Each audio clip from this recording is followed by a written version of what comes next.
Jadi gimana? Kita butuh kedekatan dengan Allah yang kuat, Pak. Beneran. Beneran. Doa kita harus makin kenceng, Bu, sekarang mah. Betul apa enggak? Ya, amal kita harus makin banyak, Pak. Ini bentuk kita ngundang rizki. Allah tuh datang ke kita gitu loh. Kita ngandelin usaha kita semata, capek yang ada, Pak. Capek nggak kira-kira? Capek. Ya kan? Ngandelin strategi A, B, C, D. Stres, Pak. Stres. Kita butuh strategi langit kayaknya sekarang itu. Ya, Allah yang bisa menggerakkan semuanya ini. Kan kita jelas, yakin kan? Yang ngasih rizki siapa? Yang ngasih rizki siapa? Yang ngatur rizki kita siapa? Yang menghidupkan siapa? Yang mematikan siapa? Allah. Tala'al badru alaina min Barang siapa yang tidak meninggalkan 4 rakaat sholat duha di pagi hari, maka Allah akan cukupkan kebutuhannya. Cukup kebutuhannya. Kita gak usah minta banyak lah, minta cukup aja. Betul? Mau bangun rumah, cukup.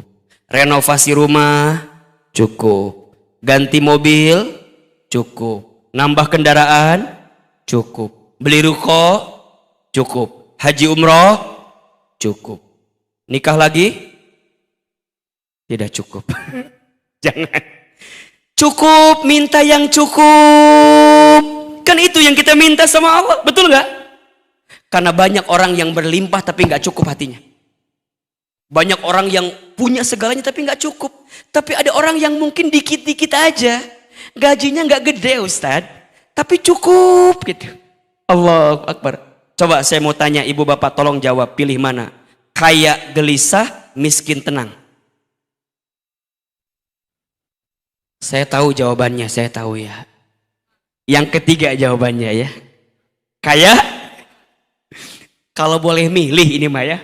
Mungkin kita nggak usah minta yang banyak-banyak, tapi tenang, cukup, itu kebahagiaan. Maka ayo duhai, jangan sampai lupa sholat duha itu. Kalau mau kita sempurnakan 12 rakaat kan, barang siapa yang sholat duha 2 rakaat, maka kelak dia dibangunkan istana di mana? Di surga. Makanya dalam duha kita sering doakan setelah duha apa? Allahumma inna duha'a duha'uka wal baha'a baha'uka wal jamala jamaluka wal quwwata quwwatuka wal qudrata qudratuka wal ismata ismatuka. Lanjut doanya.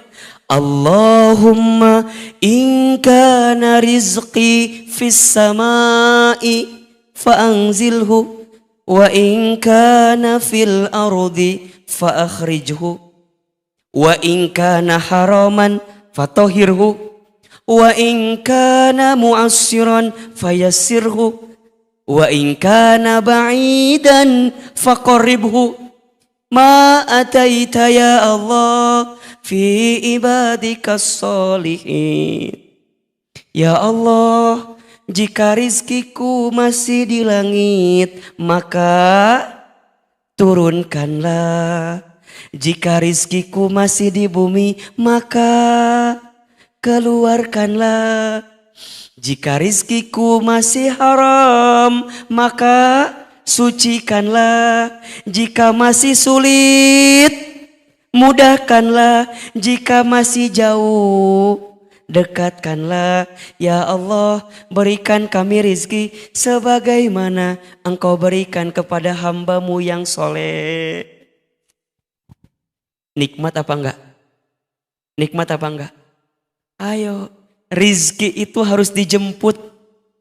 Makanya punten mohon maaf ya, Ahilman tuh paling kesel sama orang yang bikin status akan indah pada waktunya. Tapi gawe henteu gitu. Cicing we. Statusnya naon? Akan indah pada waktunya. Statusnya akan indah pada waktunya. Tahajud malas. Subuh kesiangan. Duha nggak mau. Zuhur kelewatan, asar kesorean, maghrib di perjalanan, isya ketiduran, statusnya akan indah pada waktunya. Indah yang mana keles? Yang paling kesel lagi, udah mah ikhtiar langitnya enggak, ikhtiar buminya juga enggak. Bangunnya kesiangan, suruh kerja enggak mau, milih-milih kerjaan. Ayah bunda sayang, kondisi saat ini membutuhkan kita ya mengistirahatkan otak, menghidupkan hati katanya. Iya enggak? Sekarang kan serba enggak nentu Pak, betul enggak sih? Dipikir pakai logika makin enggak nyambung. Jadi gimana? Kita butuh kedekatan dengan Allah yang kuat Pak. Beneran. Beneran. Doa kita harus makin kenceng Bu sekarang mah. Betul apa enggak? Ya, amal kita harus makin banyak Pak. Ini bentuk kita ngundang rizki. Allah tuh datang ke kita gitu loh.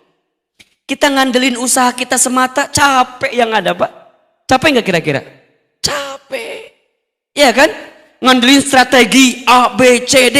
Stres Pak. Stres. Kita butuh strategi langit kayaknya sekarang itu. Ya, Allah yang bisa menggerakkan semuanya ini. Kan kita jelas, yakin kan? Yang ngasih rizki siapa? Yang ngasih rizki siapa? Yang ngatur rizki kita siapa? Yang menghidupkan siapa? Yang mematikan siapa? Allah.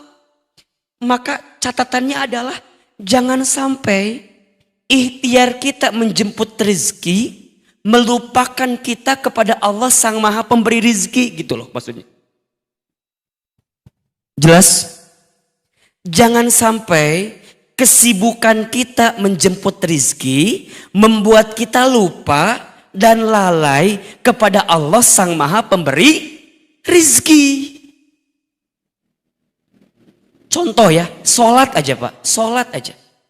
Ini pesan dari Ahilman ya. Bapak Ibu, ayah bunda jamaah, jangan sampai meninggalkan sholat ya.